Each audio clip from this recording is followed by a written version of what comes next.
Fala pessoal, bem-vindos a mais um episódio de Bate-Papo. Eu sou o Vitor Batman e, como sempre, antes de começar o episódio, já vou pedir para você se inscrever no canal, dar like no vídeo e fazer todas essas coisas de rede social. Mas bom, no episódio de hoje a gente vai falar sobre Venezuela, a crise econômica, política, humanitária no nosso país vizinho.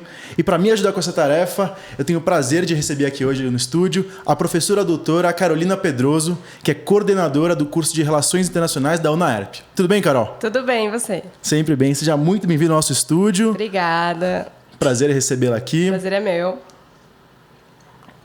Mas bom, aqui no Brasil, toda vez que a gente recebe alguma notícia sobre a Venezuela, sempre acaba passando por esse nosso filtro político que tem aqui. Fica difícil encontrar alguma notícia que não é enviesada, alguma coisa assim. Então acho que seria legal a gente ter como objetivo entender realmente o que está acontecendo na Venezuela hoje em dia. Mas antes de falar da Venezuela, hoje em dia, né, do cenário atual, como todo bom internacionalista que eu sou, acho importante fazer uma análise de história, entender como que a gente chegou onde a gente está hoje. Sim. Então, antes do governo Maduro, antes do Chávez, qual que era o contexto político da Venezuela que levou esses dois ao poder? Bom, o contexto político da Venezuela é muito diferente dos outros países latino-americanos, porque foi um país que, no período da Guerra Fria, não sofreu com uma ditadura militar influenciada pelos Estados Unidos. Então, eles se mantiveram como um país democrático. Então, isso criou um sentimento na sociedade de que eles eram até excepcionais, que eles não eram como os outros latino-americanos. Porque, além de serem petroleiros, então era um país rico, próspero, ainda por cima eles eram democráticos. Então, isso, de certa forma, até alimentou um pouco. Uma das coisas pelas quais a Venezuela era conhecida antes da crise era pelas belas mulheres, né? Pelos concursos de beleza. Isso era uma coisa até incentivada pelo Estado venezuelano, para reforçar a ideia de que eles não eram como os outros latino-americanos. As mulheres deles eram tão bonitas que elas tinham um padrão de beleza americano, ou padrão europeu, por isso que elas ganhavam os concursos. Né? Então, essa democracia era uma democracia que a gente também pode até questionar até que ponto ela era de fato democrática, porque foram 40 anos, é um período chamado de Ponto Firro, de 58 até 98, em que dois partidos se revezaram no poder.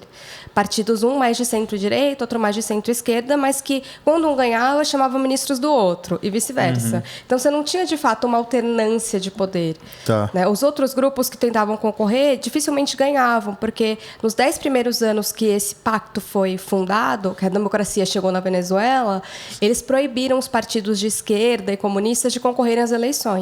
Tá. Então, depois de 10 anos, eles já estavam tão consolidados na burocracia estatal que qualquer outro grupo que tentasse ganhar não conseguia. Porque eles já estavam muito arraigados ali. O funcionalismo público já tinha entrado na lógica deles. Entendi. Né?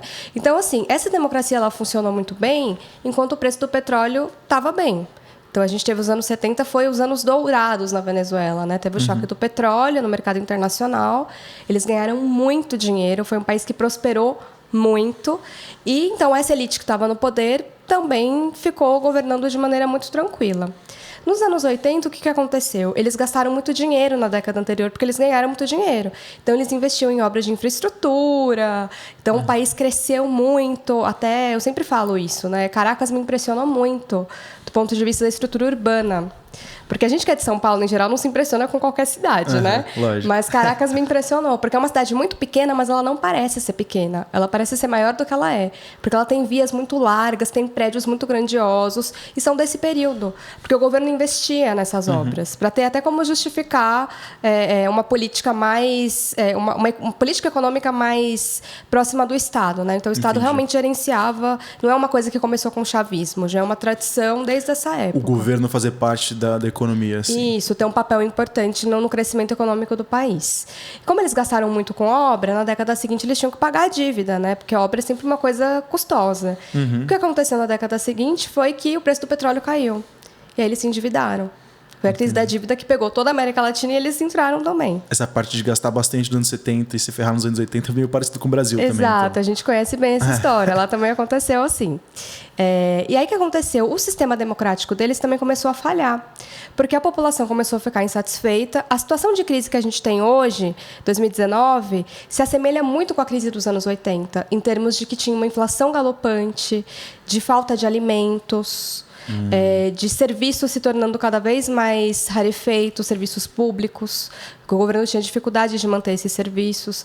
Então, a população passou a protestar, assim como está fazendo agora. Chegou a ser tão severo quanto é hoje, nos anos 80? Eu diria que, economicamente, os índices de hoje são piores. Tá.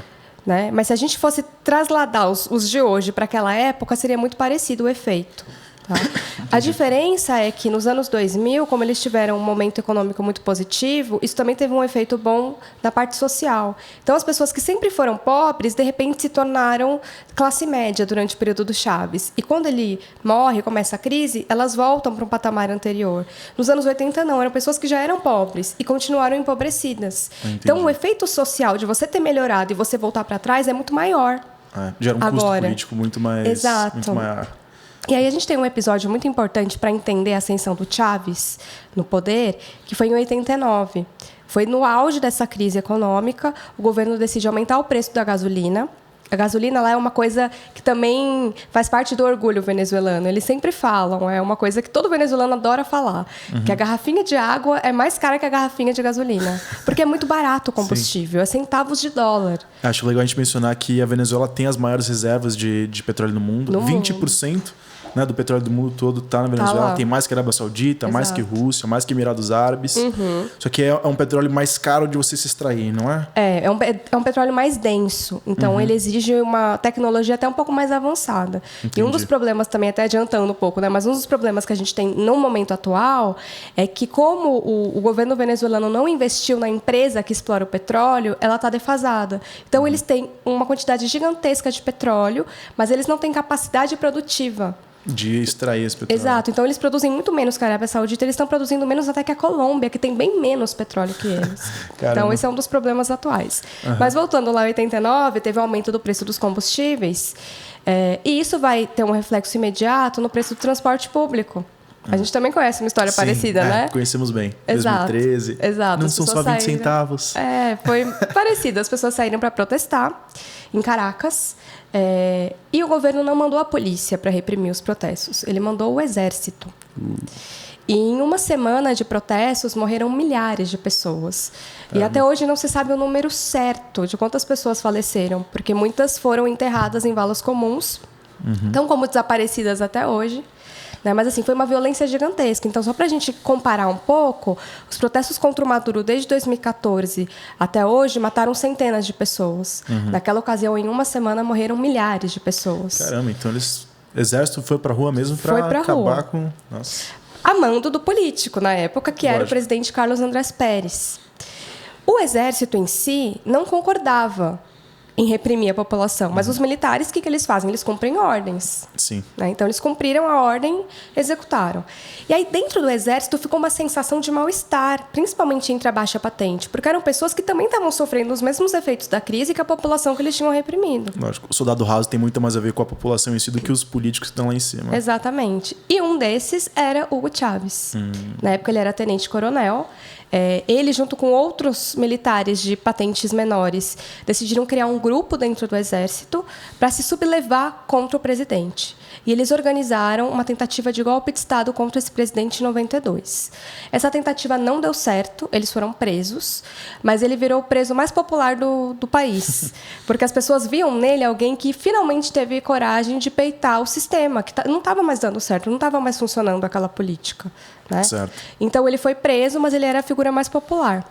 E aí, em 93, esse presidente que foi quase golpeado, né, pelo Chávez, sofreu um impeachment por escândalos de corrupção gigantescos na época. Então, assim, tem muitas coisas semelhantes, né, na nossa história. Lembra algumas coisinhas. Ele sofreu um impeachment. O presidente seguinte anistiou o Chávez e o grupo dele, e aí o Chávez se lançou na política. Então, ele já se lançou como uma figura que tinha muito apelo popular.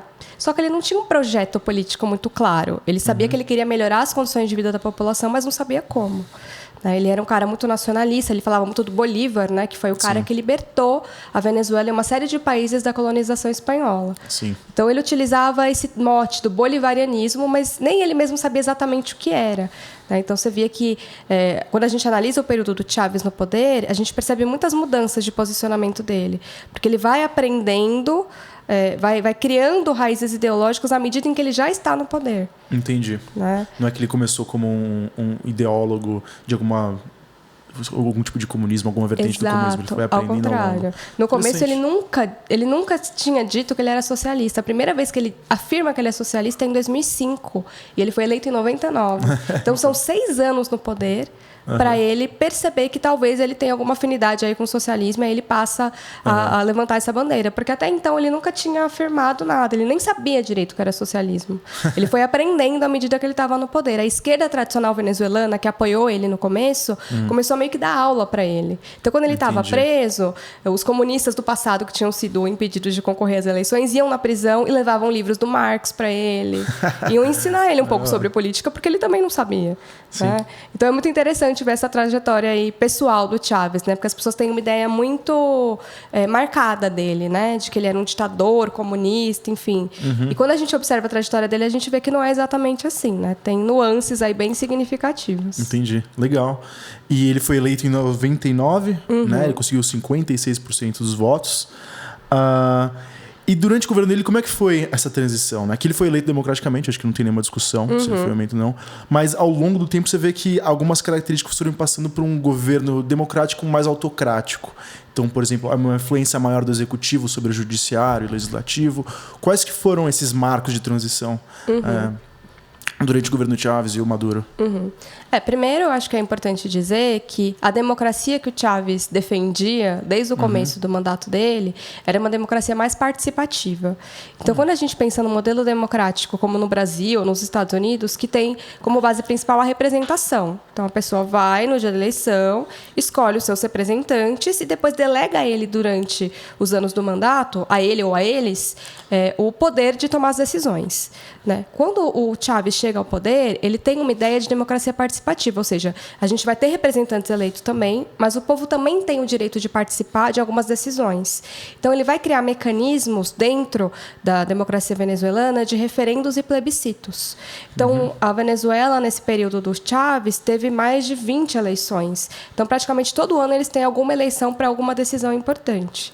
Decisões políticas, assim, sobre, por exemplo, liberar a arma que a gente teve aqui no Brasil em 2006?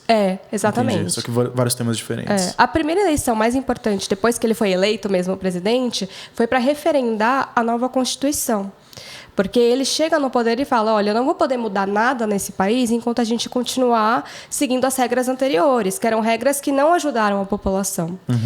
E, então, o processo que ele fez foi um processo muito interessante, porque ele convocou a população para ajudar a redigir a Constituição. Aqui no Brasil, em 88, quando a gente passou por essa transição, né, da ditadura militar para a democracia, as pessoas elegeram deputados e esses deputados redigiram a Constituição. E eles aprovaram a Constituição ao final.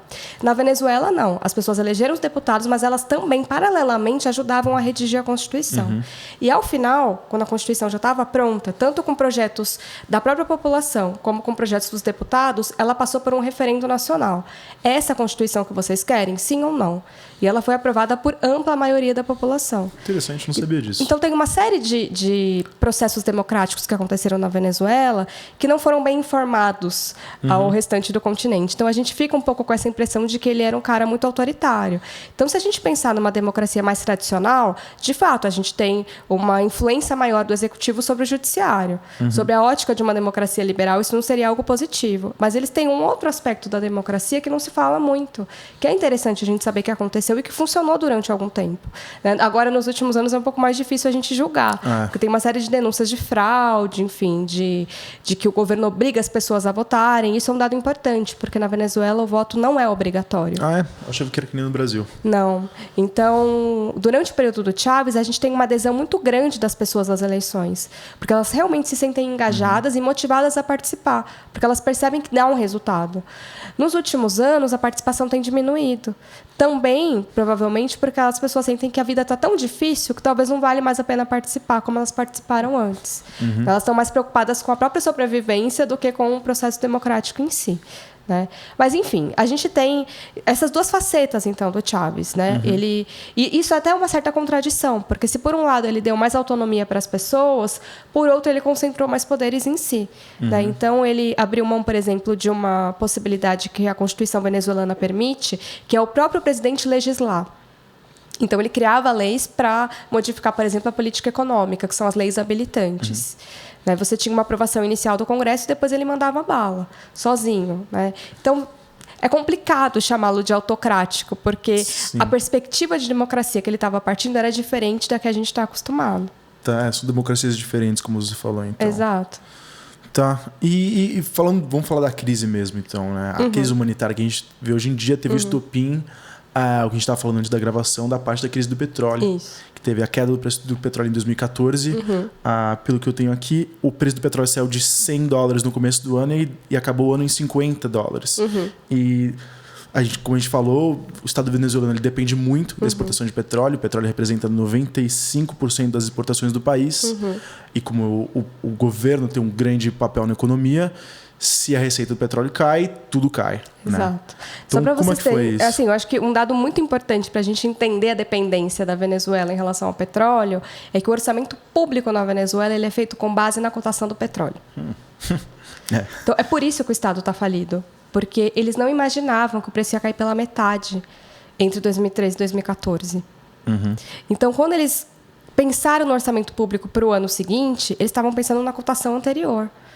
Não havia nenhum sinal econômico de que o petróleo ia despencar. Nenhuma sinalização do mercado internacional. Então, quando isso aconteceu, eles quebraram o Estado venezuelano.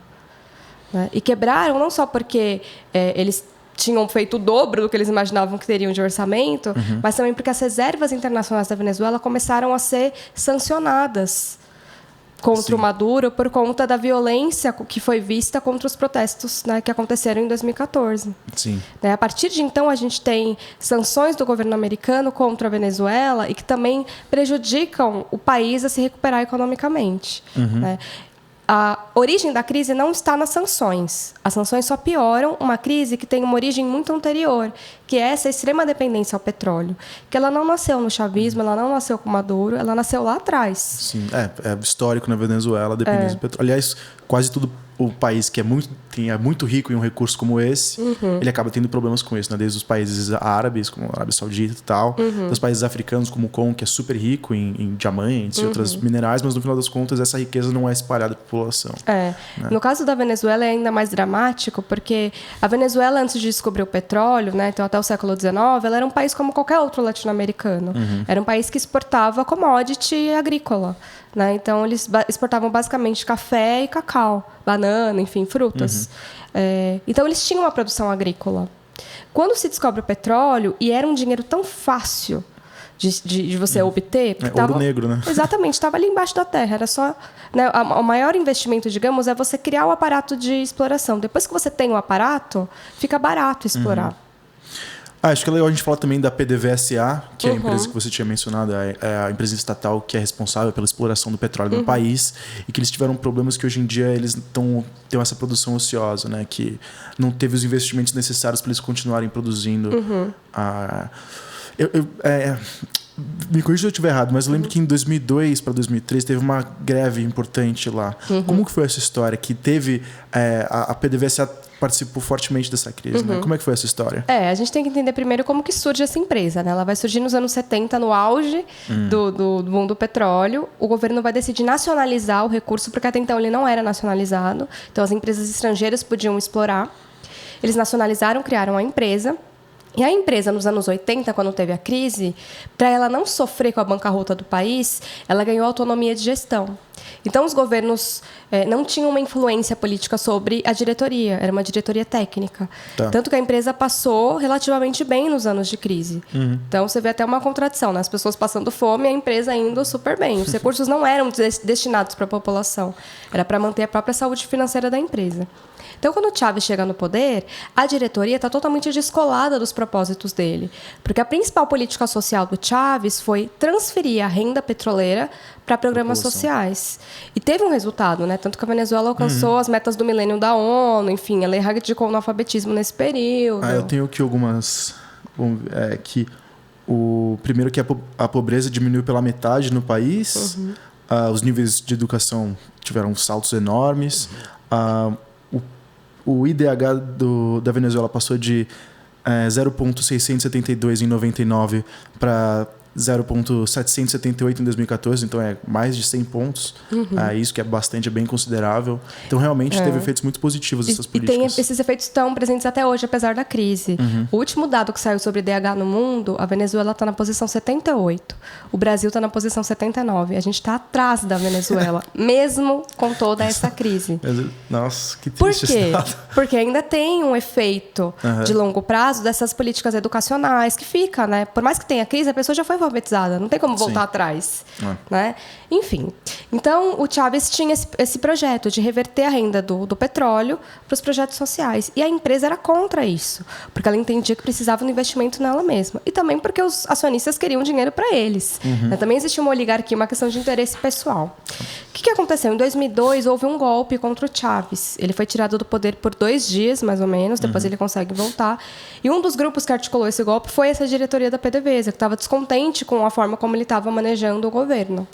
Além da empresa, você tinha os meios de comunicação privados que se colocaram contra ele. Por isso que também depois ele entrou em guerra com os meios de comunicação. Sim. É um dos motivos pelos quais também se fala que ele era ditador, porque ele fechou os canais, enfim. Na verdade, ele não renovou a concessão pública dos canais que ajudaram a dar o golpe nele. Entendi. Para a gente entender como é que uma TV pode dar um golpe num presidente, né? Enquanto ele estava sendo sequestrado dentro do palácio, as TVs passavam desenho animado. E aí, quando elas noticiaram que ele não estava no poder, elas disseram que ele tinha renunciado. Só que não tinha nenhuma carta de renúncia. Entendi. Então realmente participaram ativamente. Exato. Elas manipulavam imagens, enfim. É um caso muito estudado. Inclusive, tem um filme que mostra isso, que chama Revolução Não Será Televisionada. Tem no YouTube. Então, se o pessoal quiser acessar, é fácil de encontrar, porque está disponível. E mostra todo esse processo de como os meios foram importantes nesse sentido. Então, quando ele sofre o golpe, ele volta para o poder, a oposição percebe que o golpe não foi suficiente, porque ele tinha apoio popular. As próprias pessoas foram na porta do palácio exigindo que ele se apresentasse. Bom, se ele renunciou, a gente quer entender por que ele renunciou. Né? E aí era uma mentira que não dava para sustentar, e ele voltou ao poder. E aí, no final do ano de 2002, esses grupos perceberam que o golpe não foi suficiente, então eles falaram, bom, a gente vai tentar sufocar o governo pela via econômica. A única fonte de riquezas do governo é a empresa, é o petróleo. Então, a gente vai fazer uma greve geral. Eles decidiram fazer um paro petroleiro, então a gente vai parar de produzir petróleo nas semanas que antecederam o Natal. Então, a ideia era assim, as pessoas vão ter dinheiro para comprar presente, para comprar peru, para fazer a ceia. Elas vão ficar tão revoltadas que elas vão exigir que o presidente faça alguma coisa. Só que as pessoas já tinham sido vacinadas pelo golpe, elas tinham entendido que aquilo tinha acontecido, era um golpe. Então, elas entenderam que aquela movimentação daquela greve era um boicote contra o presidente, não era culpa dele. Entendi. Era culpa da oposição. Então, no final, a oposição ficou tão desgastada que eles tiveram que voltar atrás. O tiro acabou sendo pela culatra. Pela culatra. Olha lá. Exatamente. E aí, o que ele fez depois disso? Ele foi na TV e anunciou. Ele tinha um programa de rádio e um programa de TV, né? Ele também poderia... Ele era quase um Silvio Santos da Venezuela. Ele ficava horas no domingo apresentando o programa. Eu vi alguns programas para... são bem divertidos. Eu me divirto, às vezes, assistindo. É isso que ele despede as pessoas ao vivo? Que ele fala o nome? Exato. Você está... despedido. Out, né? Ele fala uma linguagem assim, meio do beisebol, que é o esporte mais popular do país, né? Então ele toca um apito assim e fala o nome da pessoa e demitiu. Ele demitiu toda a diretoria da PDVSA. E demitiu todo mundo que participou da greve. Eu vi que ele demitiu 40% da população que participou dos funcionários. São 18 mil funcionários. Exato. E o problema é, ele nunca conseguiu repor a qualidade técnica que foi demitida naquela primeira leva. Isso também explica a crise de hoje. O fato dela estar ociosa hoje em dia, Exato. como você falou. Então, assim, não é que ele deixou de investir na própria empresa. Os investimentos aconteciam, mas é que a maior parte do excedente da receita petroleira ia para os programas sociais. Então, a empresa ficou em segundo plano em relação aos programas. E, além disso, já não tinha mão de obra especializada que tinha antes. Então, quando vem a crise, a empresa não tem alternativas, porque ela não tem mais capacidade de produção e ela não tem capacidade técnica, pessoal especializado. Entendi. E como foi essa transição do governo do Maduro para o Chávez? Do Chávez para o Maduro. Do Chávez para o Maduro, exatamente. Então, o Chávez ele já estava doente desde 2011, né? Ele teve um câncer bastante agressivo. Ele concorreu à última eleição dele em 2012. Os mandatos na Venezuela são de 6 anos, né? Então, ele ficou 3 mandatos na Venezuela. Ele teria mais um quarto se ele tivesse vivo. Tem algum limite de mandatos que você tem lá? Ou é... Tinha. Inicialmente, aquela Constituição de 90... É uma das polêmicas também que envolveu o período do Chávez, né? Inicialmente, a Constituição barrava a uma reeleição. Mandatos de 6 anos, então você poderia ficar até 12 anos no poder. E aí, já estava chegando no prazo dele de 12 anos e ele decidiu criar uma emenda constitucional.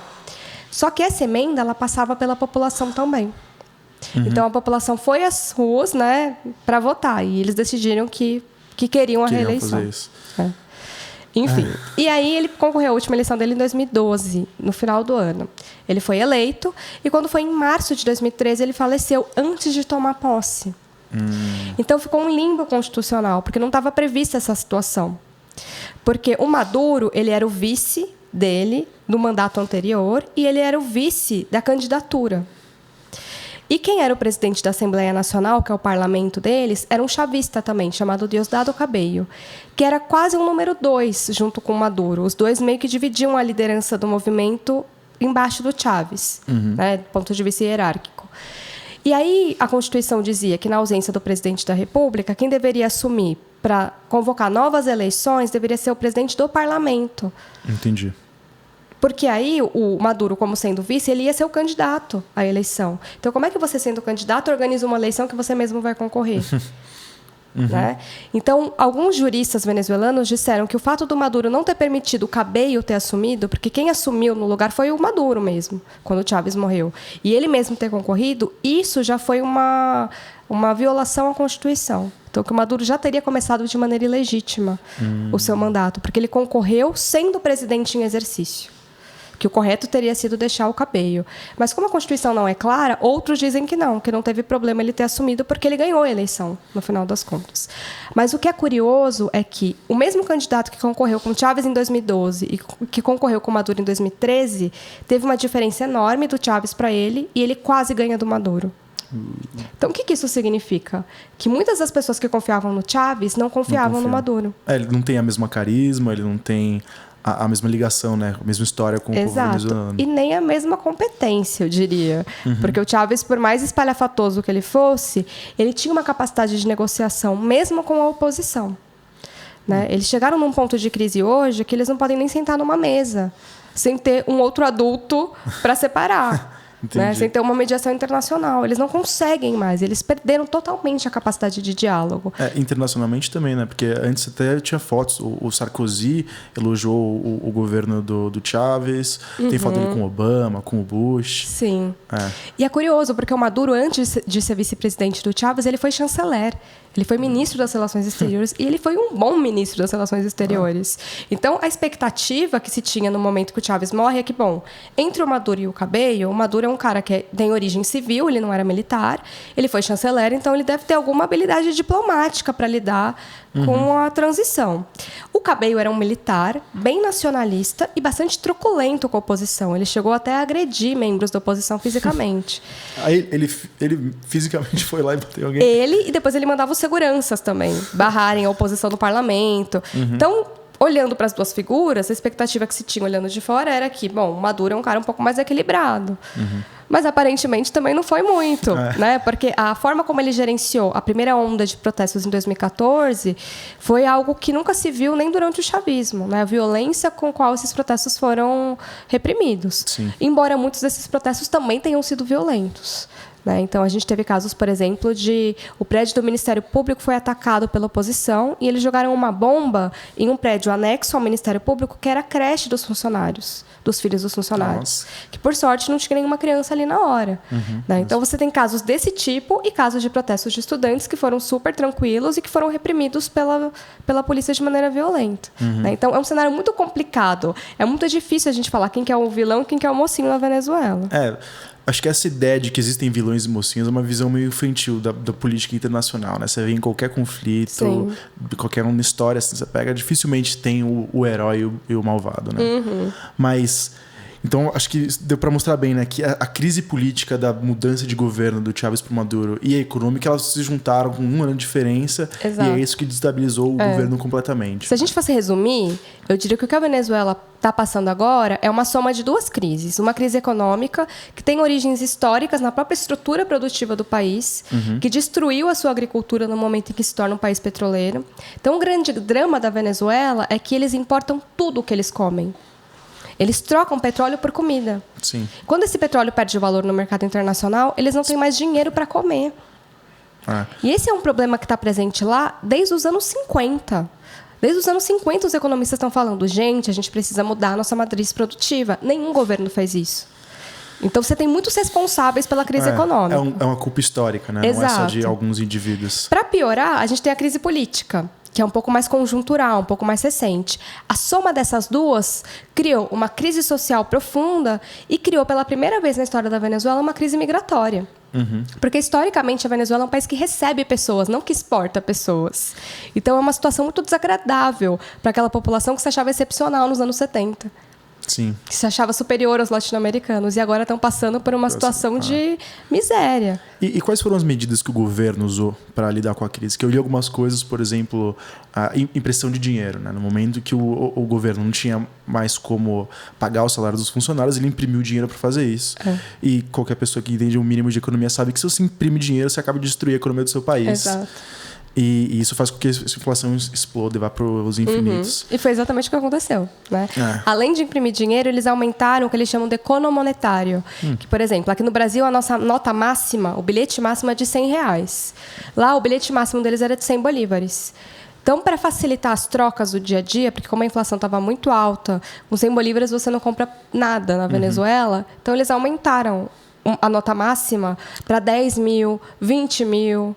Tá. Então você aumenta o dinheiro, o valor do dinheiro mesmo. Mas isso também não tem um efeito de melhora na economia. Basicamente, assim, você tapar o sol com a peneira, porque ele vai continuar passando de qualquer forma. Né? É que nem no Brasil, né? Que o pessoal começa a imprimir, carimbar dinheiro para colocar mais zeros no final, né? Exatamente. Só que eles tiveram ainda o gasto de mandar fazer novas notas. O carimbo, pelo menos, é um pouco mais barato, né? Se a gente for pensar em termos de custo, né? E eles não produzem papel moeda no país, então eles têm que fazer externamente, com preço internacional. Nem o dinheiro eles fazem na Venezuela? Nem o dinheiro. Eles não fazem nada lá. Eles não produzem nada. Por isso que, para nós, no Brasil, é péssima a crise na Venezuela. Porque eles eram um mercado ótimo para nós. Muito se fala aqui no Brasil, né, que o Brasil financiou a ditadura do Chávez, enfim. Mas o fato é que os empresários brasileiros ganharam muito dinheiro na Venezuela no período do Chávez. Porque eles vendiam tudo para eles. Porque eles tinham muito dinheiro para comprar tudo. Então, a JBS, por exemplo, né, a carne que a Venezuela consumia era a carne da JBS.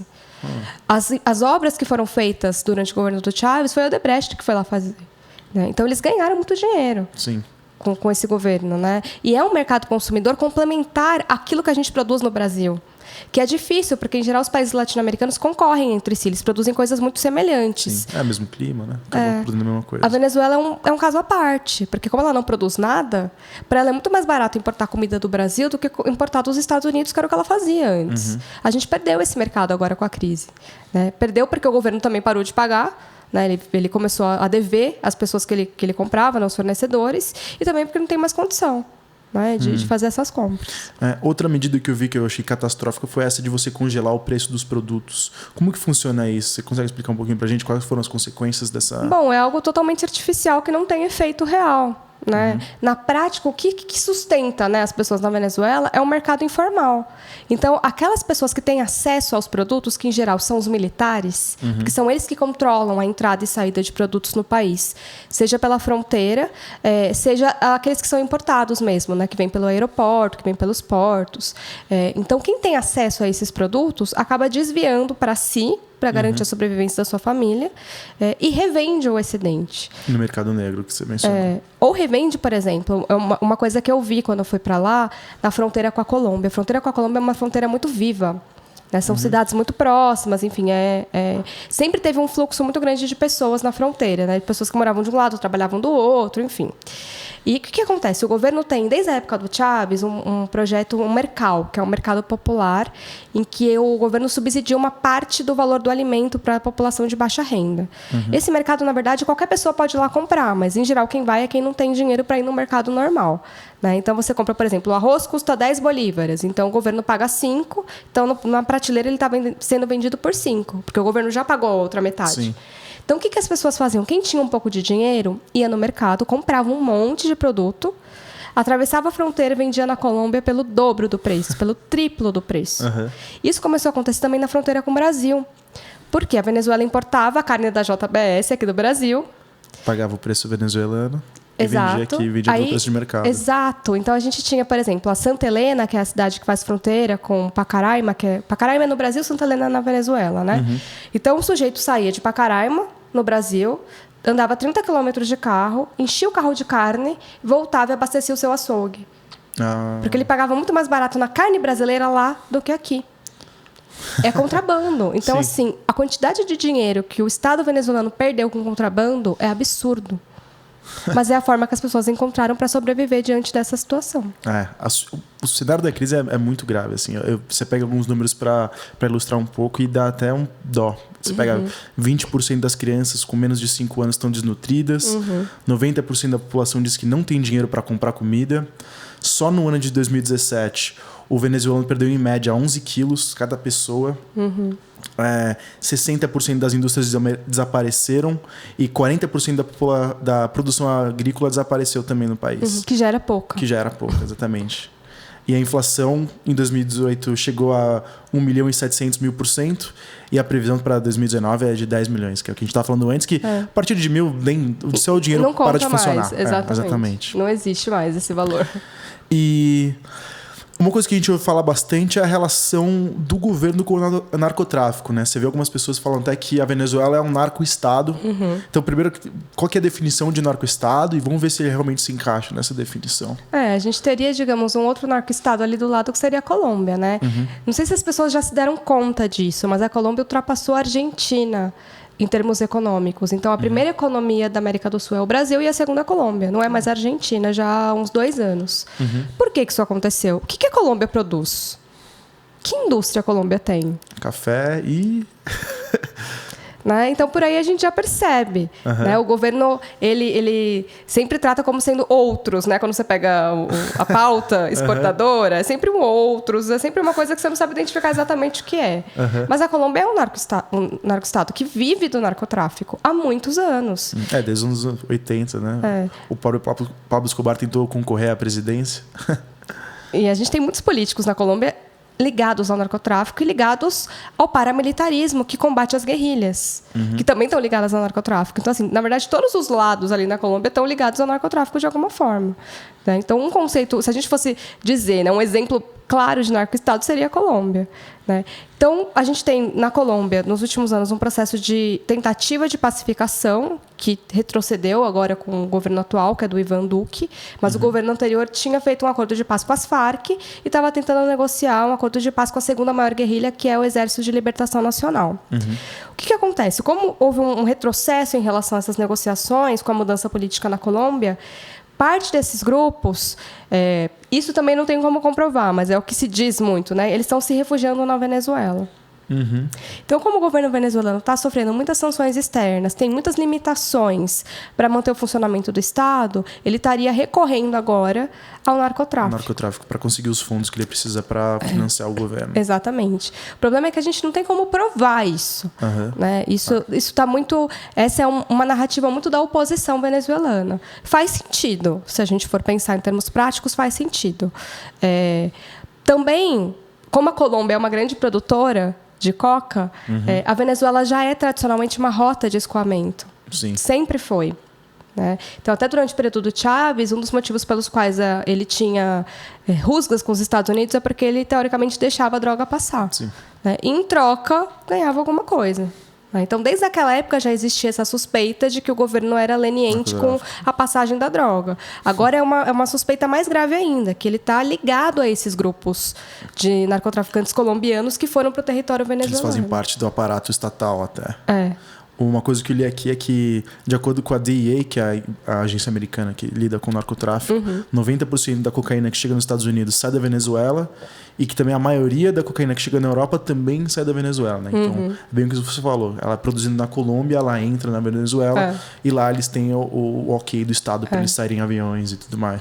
Até porque os Estados Unidos estão muito presentes na Colômbia. Então, tirar a droga da Colômbia é muito mais fácil por via terrestre do que por via aérea.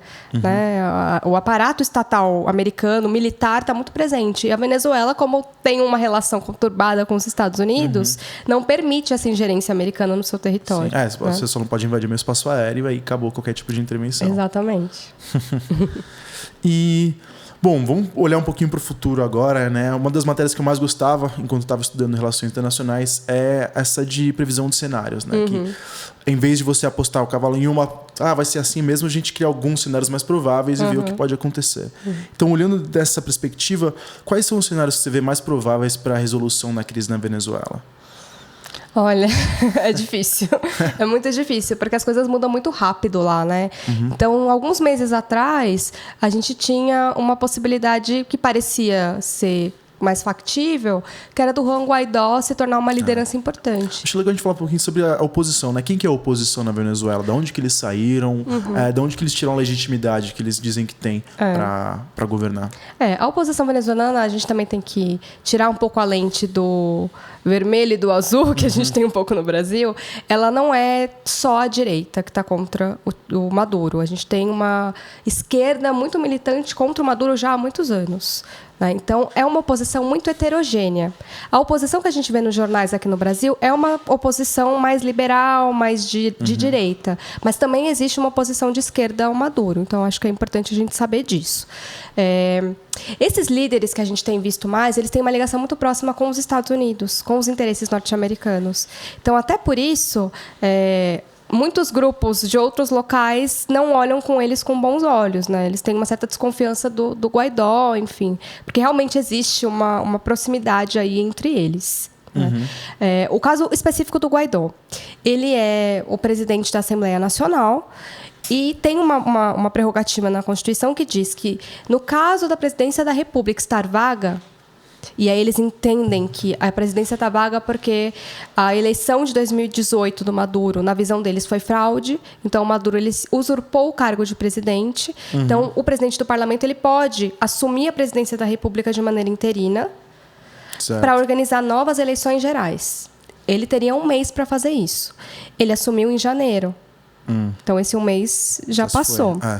Né? Então, por um mês, ele poderia realmente ser chamado de presidente interino nessa visão. Sim. De que o Maduro fraudou as eleições e que ele estava de maneira irregular no cargo. Aí o papel dele seria convocar novas eleições? Exato. Ele não fez isso. Aí muitos dizem, bom, ele não fez porque ele não tem condições, ele não controla o poder político lá. Né? Então, por isso que ele também não fez.